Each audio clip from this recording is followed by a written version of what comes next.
नमस्कार दोस्तों, स्वागत है आपका हमारे यूट्यूब चैनल अमन प्रयास सीरीज में। तो जैसा कि फ्रेंड हम लोग एसएससी सीजीएल 2024 के लिए टॉपिक वाइज क्लास देख रहे हैं, जो कि आज आपका थर्ड क्लास है। थर्ड क्लास के अंतर्गत हम लोग जिन 5 टॉपिक को देखने वाले हैं वो 5 टॉपिक है आपका। पहला तो है लोकतंत्र और जनजातीय नृत्य सभी राज्यों के। दूसरा है आपका त्यौहार जो कि हिंदू कैलेंडर के अकॉर्डिंग कब मनाया जाता है। तीसरा है आपका सभी राज्यों की विधानसभाओं की सीटें कितनी हैं। और चौथा है आपका प्रमुख खेल की शब्दावली। इसके अलावा 5वां है आपका बहुउद्देशीय परियोजनाओं। ठीक है, तो ये 5 टॉपिक आज हम लोग डिस्कस करने वाले हैं। ठीक है, बहुत अच्छी तरह से, जहाँ से आपके एग्जाम में प्रश्न ना छूटे। ये सभी जो टॉपिक है हम आपको पहले बता दें कि अपने मन से हम नहीं लाए हैं। जो आपका सीजीएल 2023 में जो आपका एग्जाम कंडक्ट हुआ है उस शिफ्टों पर आधारित आपके ये टॉपिक है। हर एक शिफ्ट से कम 10-12 टॉपिक निकाले जाते हैं और वही आपको यहाँ पर बताए जाते हैं। ठीक है, तो चलिए वीडियो को स्टार्ट करते हैं। पीडीएफ आपको इसका कैसे मिलेगा, इसके लिए एक आपका सेपरेट वीडियो आएगा, तो उसको देखते रहिएगा। इसके लिए चैनल को सब्सक्राइब कर लीजिए और नोटिफिकेशन कॉल पर क्लिक कर लीजिए। ठीक है, तो आज का जो हमारा पहला जो प्रश्न हुआ है कि निम्नलिखित में से झारखंड की संथाल जनजाति के द्वारा कौन सा नृत्य किया जाता है। ठीक है, तो झारखंड की संथाल जनजाति के द्वारा नृत्य की बात करेंगे तो इसका तो राइट आंसर आपका जिक्का दिसाई होगा। जिक्का दिसाई या जिक्का दशेन झारखंड की संथाल जनजाति का पारंपरिक नृत्य है। यह नृत्य दशेन उत्सव के दौरान किया जाता है, जो अक्टूबर के महीने में मनाया जाता है। कलाकार पारंपरिक संथाल पोशाक पहनते हैं, धमसा, मंदल, मांसुरी जैसे विभिन्न संगीत वाद्य यंत्रों का उपयोग करते हैं। ठीक है, हम लोग इस प्रश्न के माध्यम से सभी राज्यों के लोक नृत्य और जनजातीय नृत्य को देखेंगे, लेकिन उससे पहले सो फ्रेंड्स, जो भी लोग एसएससी सीजीएल की तैयारी कर रहे हैं उनके लिए एक खुशखबरी है, जो कि आपका टेक्स्ट बुक की तरफ से है। टेक्स्ट बुक ने अभी हाल ही में एक प्रोग्राम को लॉन्च किया था जिसका नाम था 1-to-1 इंटरेक्शन मेंटरशिप, जिसका जो इनरोलमेंट जो क्लोजिंग था, जो डेट दिया गया था वो दोस्तों आपका 10 जुलाई का था, लेकिन आप लोग के ही आग्रह पर ये डेट को दोस्तों बढ़ा दिया गया है, जो कि अब आपका 15 जुलाई तक हो गया है। ठीक है, इस मेंटरशिप को लाने के पहले जो आपका टेक्स्ट बुक है, आपका 10 साल के प्रीवियस ईयर जो पेपर है उसका एनालिसिस किया है। जैसा कि आप लोग जानते होंगे कि textbook is the number 1 for PYP solution. अब उन्होंने इन्हीं पीवाईपी को ध्यान में रखते हुए ये जो करिकुलम है इसका तैयार किया है, जिसका नाम है इंटरेक्शन मेंटरशिप 1-to-1। ठीक है, और सिर्फ इतना ही नहीं, टेक्स्ट बुक ने मल्टीपल सर्वे किया है, हजारों स्टूडेंट से बात किया है, ताकि समझ आ सके कि स्टूडेंट की प्रिपरेशन के दौरान सबसे ज़्यादा जो डिफिकल्टीज़ है वो दोस्तों आपको कहाँ पर देखने को मिलता है। ठीक है, तो ये डीप रिसर्च और अंडरस्टैंडिंग के बाद टेक्स्ट बुक ने कुछ अमेजिंग फ्यूचर के साथ इस प्रोग्राम को लॉन्च किया है। जैसा कि पहला तो है 1-to-1 मेंटरशिप।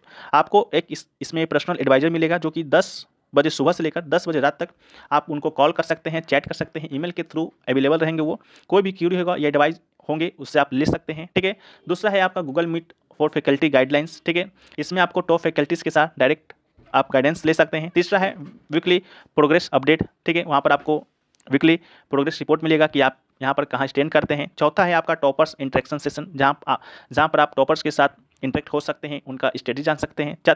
और 5वां है आपका रियल सीवीटी एग्जाम। जैसा आप एग्जाम देते हैं, जब आपका एग्जाम होता है उस दौरान आपको इतना ही एग्जाम दिला दिया जाएगा कि जब आप एग्जाम में बैठेंगे तो आपको कुछ लगेगा ही नहीं, आपको बस लगेगा कि ये तो हम घर पर बैठे टैब में या मोबाइल में या लैपटॉप पर एग्जाम दे रहे हैं। ठीक है, तो ये काफ़ी इंटरेस्टिंग है और यूजफुल फीचर है, जो कि टेक्स्ट बुक के द्वारा लाया गया है। ठीक है, जो कि ये फ्यूचर आपके प्रिपरेशन को एक नई ऊंचाई पर ले जाएगा। तो अगर आप अपने सिलेक्शन को ग्रांटेड करना चाहते हैं तो अभी ज्वाइन करें टेक्स्ट बुक का SSC CGL guaranteed selection program. जैसा कि हम कहते हैं आसान नहीं है, पर सिलेक्शन ग्रांटेड है, ये टेक्स्ट बुक की गारंटी है। तो इसका जो लिंक है आपको डिस्क्रिप्शन में दिया गया है, तो आप लोग जल्दी से जाकर ज्वाइन कर सकते हैं। ठीक है, कूपन कोड आपको यूज करना है APGSSC। ठीक है, याद रखिएगा, लिंक डिस्क्रिप्शन में है, कमेंट सेक्शन में भी पिन किया हुआ रहेगा। अगर आप चाहते हैं कि एसएससी सीजीएल 2024 में आपका मेरिट बने तो आप इस मेंटरशिप प्रोग्राम से जुड़ सकते हैं, जो कि आपके लिए काफ़ी फायदेमंद होगा। चलिए वीडियो में हम लोग आगे बढ़ते हैं। तो चलिए देखते हैं सभी राज्यों के लोक नृत्य और जनजातीय नृत्य के बारे में। तो सबसे पहला है आपका असम। असम की लोक नृत्य की बात करते हैं तो बगुरुम्बा, बगुरुम्बा के बाद आपका बिहू, बिहू के बाद आपका भोरताल और भोरताल के बाद आपका झुमरी आता है। बिहू की बात करेंगे तो बिहू में आपका एक लोक नृत्य भी है और यहाँ का पर्व भी है, तो उसको भी याद रखना है। इसके अलावा अरुणाचल प्रदेश की बात करते हैं तो अरुणाचल प्रदेश में आपका बारदो छमो है। ठीक है, छत्तीसगढ़ की बात करते हैं तो छत्तीसगढ़ में आपका राउत नाच किया जाता है। इसके अलावा एक आपका पांडवानी नृत्य भी किया जाता है, तो इसको भी याद रखिएगा। ठीक है, पांडवानी नृत्य पहले के वीडियो में हम लोग चर्चा कर चुके हैं। गोवा की बात करते हैं तो फुगदी आपका गोवा में किया जाता है। गुजरात की बात करते हैं तो गुजरात में आपका डांडिया गरबा, ठीक है, रास किया जाता है। हिमाचल प्रदेश की बात करते हैं तो नाटी हिमाचल प्रदेश में किया जाता है। हरियाणा की बात करते हैं तो हरियाणा की बात करते हैं तो रासलीला। जम्मू कश्मीर की बात करते हैं तो दुम्हाल याद रखना है। ठीक है, और जम्मू कश्मीर से एक को याद रखना है रौफ। ठीक है, तो रौफ भी याद रखना है, हम इसको पीडीएफ में शामिल कर देंगे, जो जो भी छूट जाएंगे। ठीक है, इसके अलावा अगला है केरल से। केरल से आपको चक्यार कुत्थू को याद रखना है, डफ मुट्टू को याद रखना है। मार्गम कली को याद रखना है, ओपन्ना को, पघानी को, थय्यम को और आपका त्रियट्टम को। ठीक है। कर्नाटक की बात करते हैं तो कर्नाटक में हुलीवेशा, पाता कुनिथा को याद रखना है। मध्य प्रदेश की बात करते हैं तो गिरदा नाच, माचा, मटकी, फूलपत्ती को याद रखना है। नागालैंड की बात करते हैं तो चांगलो नृत्य को याद रखना है। मिजोरम से आपको चिराव नृत्य को याद रखना है। महाराष्ट्र से बात करते हैं तो महाराष्ट्र से आपका लावनी हो गया, इसके अलावा पड़वी नाच हो गया। भांगड़ा की बात करते हैं तो पंजाब में किया जाता है, गिद्दा भी पंजाब में और किकली पंजाब में किया जाता है। ओडिशा की बात करते हैं तो ओडिशा में आपका छऊ, मुख्य रूप से मयूरभंज छऊ, गोटी पुआ नृत्य, बाघ नाच, दाल खाई, इसके अलावा धप, गुमरा, कर्मा नाच, किसावादी नृत्य आपका ओडिशा से।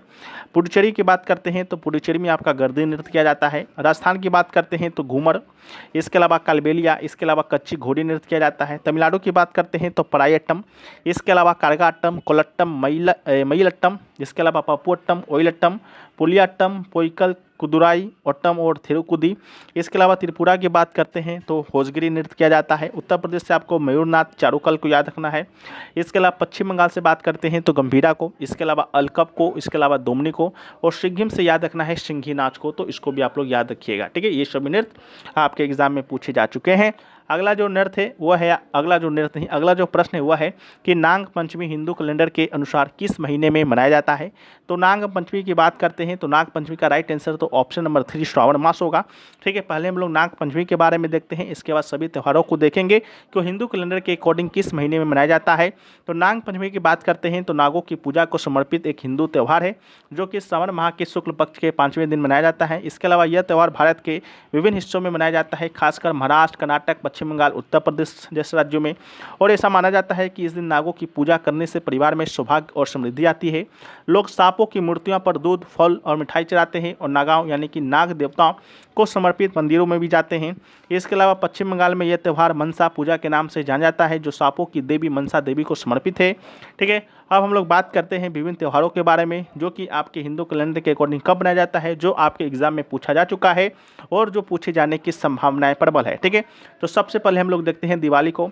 तो दिवाली की बात करते हैं, दिवाली गोवर्धन पूजा और भाई दूज 3 त्यौहार है जो कि कार्तिक हिंदू कैलेंडर के 8वें महीना में आता है। तो कार्तिक माह में मनाया जाता है और आमतौर पर अक्टूबर नवंबर में। इसके बाद देखेंगे नवरात्रि को, दुर्गा पूजा को, विजयदशमी को तो हम लोग देखते हैं ये आपका अश्विनी माह में मनाया जाता है। महाशिवरात्रि की बात करते हैं तो महाशिवरात्रि फाल्गुन माह के कृष्ण पक्ष की त्रयोदशी को मनाया जाता है। तो फाल्गुन माह को याद रखना है। बसंत पंचमी की याद करते हैं तो बसंत पंचमी आपका माघ माह में मनाया जाता है। ठीक है। बंगला लोग इसे सरस्वती पूजा के नाम से भी मनाते हैं जब देवी सरस्वती की पूजा की जाती है। गुड़ी पड़वा और उगादि की बात करते हैं तो ये आपका चैत माह में मनाया जाता है। गुड़ी पड़वा की बात करते हैं तो ये आपका महाराष्ट्र का नववर्ष त्यौहार है, नए साल का दिन है। उगादि की बात करते हैं तो ये आपका आंध्र प्रदेश, कर्नाटक, तेलंगाना में मनाया जाता है आमतौर पर। रामनवमी की बात करते हैं तो जो रामनवमी है वो आपका चैत्र माह के शुक्ल पक्ष की नवमी को मनाया जाता है। रामनवमी हम लोग मनाते हैं, भगवान राम जी का जन्म हुआ था। हनुमान जयंती आपका भगवान हनुमान जी का जन्म के उपलक्ष्य में मनाते हैं और ये आपका चैत माह में ही पड़ता है। वट सावित्री की बात करते हैं तो वट जो सावित्री है ज्येष्ठ मास के शुक्ल पक्ष की पूर्णिमा को मनाया जाता है और महाराष्ट्र में मनाया जाता है जहाँ पत्नी अपने पति की लंबी आयु के लिए व्रत रखती है।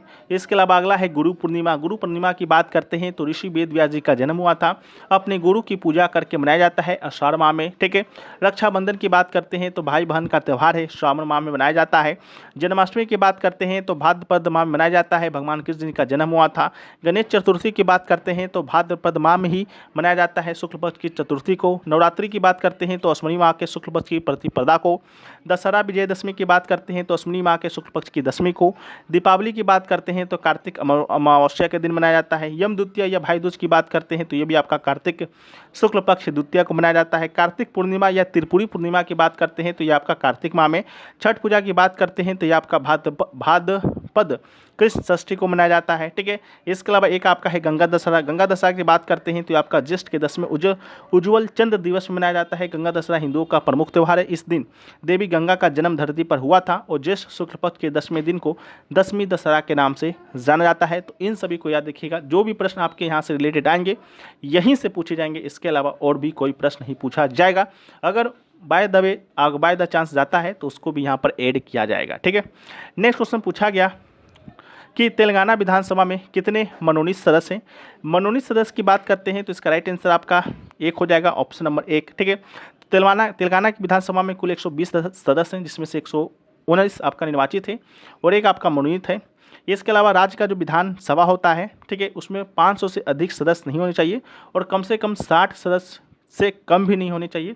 संविधान के अनुच्छेद 371 के द्वारा सिक्किम की विधानसभा में 32 सदस्यों की व्यवस्था की गई है। इसके अलावा विधानसभा या विधानिक सभा, जिसे भारत के विभिन्न राज्यों में निचला सदन के नाम से जाना जाता है, जिस राज्य में भी आपका द्विसदनीय व्यवस्था होगा, ठीक है। इसके अलावा आपका दिल्ली और पुडुचेरी दो एक ऐसे केंद्र शासित प्रदेश है जहाँ पर आपका विधानसभा का अस्तित्व है, ठीक है। तो इसको भी देखते हैं। उसके पहले हम लोग देख लेते हैं कि विधानसभा में, विभिन्न राज्यों की विधानसभा में सदस्यों की संख्या कितना है। तो सबसे ज़्यादा आपका उत्तर प्रदेश का है, ठीक है, वहाँ पर 403 सदस्य हैं, ठीक है। पश्चिम बंगाल की बात करते हैं तो 294 है। हम जानते हैं ये आपको याद नहीं होगा, बार बार देखने से, बार बार पढ़ने से ही याद होगा, ठीक है। मेरा कर्तव्य आपको बता देना, बाकी आप लोग का कर्तव्य है कि आप इसको कंठस्थ याद कर लें। महाराष्ट्र की बात करते हैं तो 288 आपकी विधानसभा सदस्य की संख्या है। बिहार में आपका 243 है। तमिलनाडु की बात करते हैं तो तमिलनाडु में आपका 234 है। मध्य प्रदेश की बात करते हैं तो मध्य प्रदेश में आपका 230 है। कर्नाटक की बात करते हैं तो कर्नाटक में आपका 224 है।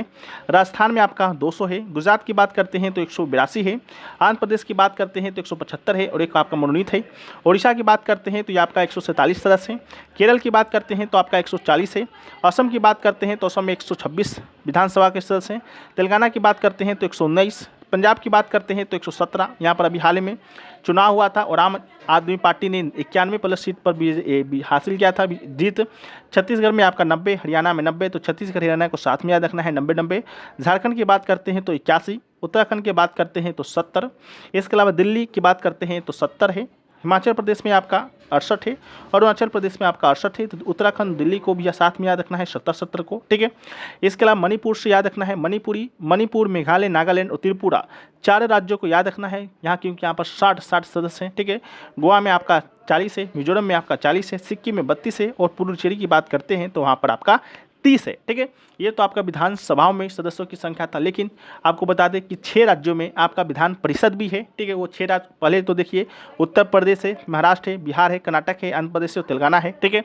ऊपर में आप यहाँ पर देखे होंगे कि यहाँ पर लिखा गया है 7 राज्यों में, लेकिन 7 राज्यों में द्विसदनीय व्यवस्था पहले था, लेकिन जम्मू कश्मीर में अभी वो विधानसभा को भंग किया जा चुका है और इसको यूटी का दर्जा दिया गया है।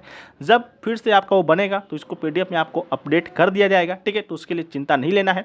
अभी मात्र 6 ही राज्यों में है, 6 राज्यों में है। 6 राज्यों में विधान परिषदों में सदस्यों की संख्या की बात करते हैं तो उत्तर प्रदेश में सबसे ज़्यादा 100 है। महाराष्ट्र में आपका 78 यानी कि 78 है। बिहार में बात करते हैं तो 75 है। कर्नाटक में भी 75 है। आंध्र प्रदेश की बात करते हैं तो 58 है और तेलंगाना की बात करते हैं तो आपका मात्र 40 है, ठीक है। तो सबसे ज़्यादा राज्यों में विधान परिषद की संख्या आपका उत्तर प्रदेश का, सबसे कम की बात होगी तो आपका तेलंगाना का है। इससे पहले जम्मू कश्मीर में 36 हुआ करता था, लेकिन अब वो नहीं है, ठीक है। वर्तमान समय में बात करते हैं, नहीं है। इसके अलावा सबसे ज़्यादा अगर आपसे पूछा जाएगा कि विधानसभाओं में सदस्यों की संख्या किसका है, तो उत्तर प्रदेश का है 403 और सबसे कम की बात की जाएगी तो किसका है, तो ये आपका सिक्किम का है 32 और पुडुचेरी अगर केंद्र शासित प्रदेश में पूछा जाता है तो 30 मिलाकर, ठीक है। तो इसको भी याद रखना है। बाकी विधानसभा और विधान परिषद में क्या अंतर है उसको देखिए। विधानसभा को निम्न सदन के नाम से जाना जाता है, जिस प्रकार लोकसभा को निम्न सदन और विधान परिषद को उच्च सदन जैसा कि आपको राज्यसभा को जाना जाता है। सदस्य की संख्या की बात करते हैं तो न्यूनतम 60 और अधिकतम आपका 500 तक हो सकता है। यहाँ पर जो आप देख रहे हैं ये 30-32 तो ये अलग से अधिनियम बनाकर इसमें को शामिल किया गया है, न तो कम से कम 60 होना आवश्यक है और सबसे ज़्यादा 50 होना आवश्यक है। इसके अलावा ये विधान परिषद की बात करते हैं तो सदस्य संख्या विधानसभा सदस्यों की कुल संख्या के 1/3 से कम होना चाहिए। इसके अलावा विधानसभा की बात करते हैं तो इसके सदस्य जो कि जनता के द्वारा सीधे चुने जाते हैं।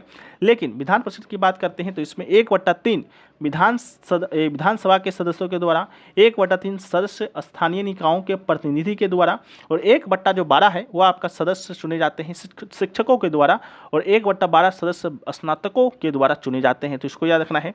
इसके सदस्य को MLA कहा जाता है, जिसे आप लोग फिल्म में देखते होंगे, हमारे चाचा विधायक हैं, ठीक है। तो वही विधायक को MLA कहा जाता है जब विधानसभा में कोई चुने जाते हैं तब, ठीक है। और विधान परिषद के सदस्यों को आपका MLC कहा जाता है। विधानसभा के सदस्यों का कार्यकाल आपका 5 वर्षों का होता है, ठीक है। इसके अलावा विधान परिषद के सदस्यों का कार्यकाल 6 वर्षों का होता है एवं प्रत्येक 2 वर्ष के बाद 1/3 सदस्य अवकाश प्राप्त करते हैं। इसके संचालनकर्ता को स्पीकर तो इसके संचालनकर्ता को चेयरमैन। वर्तमान में सभी 28 राज्यों एवं दिल्ली तथा पुडुचेरी में विधानसभा कार्यरत है। और वर्तमान में बात करते हैं तो 6 राज्यों में महाराष्ट्र, उत्तर प्रदेश, आंध्र प्रदेश, तेलंगाना, बिहार और कर्नाटक में विधानसभा कार्यरत है। ठीक है, तो ये आपका रहा। नेक्स्ट जो टॉपिक है, नेक्स्ट जो क्वेश्चन है वह है पेनल्टी कॉर्नर निम्नलिखित में से किस खेल से संबंधित है। तो पेनल्टी कॉर्नर की बात करते हैं तो इसका तो राइट आंसर आपका हॉकी होगा, ऑप्शन नंबर 4। लेकिन पेनल्टी कॉर्नर को पेनल्टी सर्कल में रक्षात्मक उल्लंघन के लिए रक्षात्मक 23 मीटर क्षेत्र के भीतर जानबूझकर उल्लंघन के लिए दिया जाता है। यह बचाव दल के खिलाफ दिया गया एक दंड है। इसके अलावा खेल से संबंधित शब्दों की सूची को देखेंगे तो सबसे पहले आपका क्रिकेट आता है। क्रिकेट से याद रखना है क्या क्या, याद रखिएगा, थोड़ा सा लंबा है, थोड़ा सा लेंदी है, बहुत ज़्यादा है, तो बार बार पढ़िएगा तो ही आपको याद होगा। ठीक है, आपका है चाइना मैन है, इसके अलावा बैट्समैन है, बॉलर है, विकेट कीपर है, फील्डर है, एलबीडब्ल्यू है, पॉपिंग क्रीज है, रन आउट है, डेड बॉल है, थर्ड मैन है, लॉन्ग ऑन है, लॉन्ग ऑफ है, स्लिप पॉइंट है, कवर पॉइंट है, इसके अलावा गली है, ओवर थ्रो है, ऑफ स्पिनर है, leg spinner, round the wicket है, इसके अलावा मिड विकेट है, स्ट्रोक स्विंग है, चौका है, छक्का है, हिट विकेट है, कैच है, हुक है, ओवर है, नो बॉल है, शॉर्ट पिच है, थर्ड मैन है, स्लिप है, इसके अलावा थ्रो है, मैडन है, वाइट बॉल है, मिड ऑन है, मिड ऑफ है। ठीक है, इसके अलावा है आपका मिड विकेट है, राउंड द विकेट है, ओवर स्लिप है, पिच है, स्टंप है, बेल्स है, पवेलियन है, रन है, टॉस है, विकेट है, गलप्स है, विकेट कीपर है, ओवर है, फॉलो ऑन है, रवर है, स्पिन है, एसेस है, कैच है, बोल्ड है, स्टंप है, आउट है, रन आउट है, नॉट आउट है, गुगली है, बाय मैडन ओवर है, इसके अलावा डेड बॉल है, नॉट आउट है, कवर ड्राइव है, लेट कट है, शॉर्ट पुल है, सिक्सर है, फॉलो थ्रू है, टर्न है, बाउंसर है, हैट्रिक है, इसके अलावा सिमर है, बाउंड्री लाइन है, स्क्वायर लेग है, रनर है, कवर है, यॉर्कर है, फॉरवर्ड शॉर्ट लेग है, डीप मिड विकेट आदि आता है। इसके अलावा फुटबॉल से बात करते हैं तो फुटबॉल से आपका किक आता है, कॉर्नर बैंक आता है, गोल हो गया, रिबाउंड हो गया, पेनल्टी है, बेसलाइन है, इसके अलावा किक है, पास है, ऑफ साइड है, साइड बैक है, डिफेंडर है, इसके अलावा मूव है, हैट्रिक आपका यहाँ पर भी है फुटबॉल में भी, स्टॉपर है, फाउल है, राइट आउट है, लेफ्ट आउट है, इसके अलावा फुल बैक है, ऑफ बैक स्ट्राइकर है, रेफरी है, फ्री किक है, सेंटर है, टाई ब्रेकर है, हैंडबॉल है, इसके अलावा स्वीपर है, सेंटर है, थ्रो इन है, इसके अलावा हैंडबॉल, फॉल्ट है आदि। हॉकी की बात करते हैं तो हॉकी में आपका आता बुल्ली आता है, अंडर कटिंग आता है, शॉर्ट कॉर्नर, स्ट्राइकिंग सर्किल आता है, हैट्रिक आता है, स्टिक आता है, penalty corner, carry, penalty stroke, tie breaker, push in, off side, cut, left out, scoop, left in, dribble, ठीक, अचानक मौत, सेंटर फॉरवर्ड, हाफ बैक, स्ट्रोफ टर्फ आदि आता है। मुक्केबाजी की बात करते हैं तो व्हिस्कर्स, नॉकआउट, वॉकआउट, इसके अलावा bout, ring, stoppage, technical knockout, punch हो गया, स्पर हो गया, स्टेबल मैट हो गया, राउंड हो गया, अपर कट हो गया, रफ हाउसिंग हो गया, साउथ पा हो गया, किडनी हो गया, पंच हो गया, ब्रोलर हो गया, ब्रेक हो गया, बकल हो गया, कैनवास हो गया, टाइमिंग हो गया, रिंग जनरलशिप हो गया, रफ हाउसिंग है, फुटवर्क है, एक्सीडेंटल है, मॉलर है, न्यूट्रल कॉर्नर है, प्लोडर बट है, विलीडर है, बॉलो पंच है, पाउट है, हैमर, हेमेकर है, लीवर शॉट है, लो ब्रो है, ड्राइव है, 8 काउंट है, ग्लास जो है, क्रॉक स्क्रू है, इसके अलावा कॉर्नर मैन है, पंच है, काउंटर पंच है, क्रॉस है, कटमैन आदि। गोल्फ की बात करते हैं तो गोल्फ से आपको याद रखना है sand trap, tee shot, ace, ultra, albatross, off the deck, peg, double eagle, all square, flag, four ball, mulligan, इसके अलावा अप्रोच पुट, एप्रन, कॉन्डर, डागल, डब, बॉल मार्क, बैलूनिंग, विच, birdie, blind shot, bogey, bunker caddie, chip, claw grip आदि। Badminton से याद रखना है service court, shuttlecock, love, net, forehand, hit, drop, backhand, smash, double fault आदि। Tennis से याद रखना है बेसलाइन को, सर्विस को, ड्रॉप को, शॉट को, नेट प्ले को, ग्रैंड स्लैम को, ड्यूस को। ठीक है, इसके अलावा ब्रेक है, ग्रास कोर्ट है, एडवांटेज है, गेम पॉइंट है, स्मैश है, शॉट है, ब्रेक पॉइंट आदि को। शतरंज की बात करते हैं तो किंग्स, इंडियन डिफेंस को याद रखना है, गैम्बिट को याद रखना है। इसके अलावा मूव, चेकमेट, ग्रैंड मास्टर, गतिरोध, स्टीफा, इसके अलावा इंटरनेशनल मास्टर को याद रखना है। एथलीट्स से आपका triple jump, cross country, photo finish, relay, track, land, discus throw, hammer throw, high jump, hurdles, shot put आदि को। कुश्ती से आपको नेल्सन को, हीब को, फ्री स्टाइल को, पॉइंट को, हैल को याद रखना है। टेबल टेनिस से हाफ वॉली, लेट सर्विस, ड्राइप spin, backhand, volley, chop को याद रखना है। भारोत्तोलन से छिनना, झटका को याद रखना है। वॉलीबॉल से बात करते हैं तो penetration, deuce, smash, spikers, side arm, booster आदि को। बास्केटबॉल से आपको technical foul, common foul, overhead, free throw, underhand को। ब्रिज की बात करते हैं तो perfect drill, dummy, grand slam, trump, master point को। बेसबॉल से पुट आउट, पिचिंग बेस को, रनर को, परफेक्ट गेम को, होम रन को, थ्रो को, स्ट्राइक आदि को। स्कूनर और बिलियर्ड्स से बात करते हैं तो ब्रेक शॉट को, स्कोरिंग को, पुल को, क्यू को, कुशन बिलियर्ड्स को, ओवरजेक्ट बॉल को, हिट को। साइकिलिंग की बात करते हैं तो time trial, point race, track race, sprint को। जिम्नास्टिक्स से बात करते हैं तो floor exercise, situp, pedal bar, horizontal bar, आसमान बार, पुशअप आदि को। इसके अलावा जूडो से हरा, नीला, कोको, सफेद बेल्ट आदि को। पोलो से याद रखना है appearance, dresses, flaws, 3 dash events आदि को। शूटिंग की बात करते हैं तो टारगेट को, मजल, फलक को, बुलाई को। इसके अलावा स्टैंडर्ड राइफल को, रेंज को, free pistol, rapid fire pistol, air rifle, skit आदि को। तैराकी से बटरफ्लाई स्ट्रोक को, कॉल को, पुल को, बैक स्ट्रोक को, फ्री स्टाइल को, ब्रेस्ट स्ट्रोक को, लैंड को, स्प्रिंग बोर्ड को, ट्विस्ट आदि को याद रखना है। ठीक है, अब हमारा जो नेक्स्ट और लास्ट टॉपिक है आज का हुआ है सरदार सरोवर परियोजना में शामिल राज्यों के समूह की पहचान करना है। तो इस प्रश्न के माध्यम से हम लोग आज के बहुउद्देशीय परियोजनाओं को देखेंगे, सभी राज्यों के सभी बहुउद्देशीय परियोजनाओं को, और किस नदी पर है। तो सरदार सरोवर परियोजना की बात करते हैं तो इसका तो right answer option number 3 Maharashtra, Madhya Pradesh, Gujarat और राजस्थान होगा। ठीक है, तो सरदार सरोवर परियोजना भारत के गुजरात में नर्मदा नदी पर स्थित एक बहुउद्देशीय परियोजना है।